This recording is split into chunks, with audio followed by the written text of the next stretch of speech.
ডিমের পেঁয়াজি বানাবো। তো দুটো ডিম বয়েল করে আমি হলুদ আর নুন দিয়ে ভেজে নিলাম। আর ডিম ভাজা তেলে আরেকটু তেল অ্যাড করে জিরা ফোড়ন দিয়েছি আর কাঁচা পেঁয়াজ লালচা করে ভেজে নিলাম। তারপর কাঁচা লঙ্কা, রসুন, আদা, পেঁয়াজ একসঙ্গে পেস্ট করে পেস্টটা দিয়ে দিলাম। সঙ্গে পরিমাণ মতো নুন, হলুদের গুঁড়ো, জিরার গুঁড়ো, ধনে গুঁড়ো দিয়ে এটা আমি সুন্দরভাবে লো ফ্লেমে ভেজে নেব।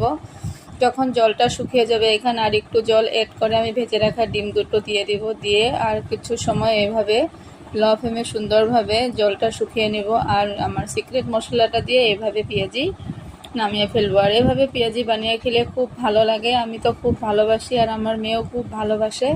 তাই আজকে ঝটপট করে পেঁয়াজিটা বানিয়ে ফেললাম। আর অতি কম সময়ে পেঁয়াজিটা হয়ে যায়, বেশি সময় লাগে না। তো ঝটপট করে এভাবে পেঁয়াজি বানিয়ে খাবেন। যদি আপনাদের ভালো লাগে আমাকে কমেন্ট করে জানাবেন। তো দেখেন কি সুন্দর লাগছে দেখতে, দেখেই কিন্তু পুরো খেতে ইচ্ছা করছে। খেতেও কিন্তু খুব টেস্টি হয়েছিল। তো আজকে দুপুরে আমরা এটা রান্না করছি। সবাই ভালো থাকো, সুস্থ থাকো, টাটা।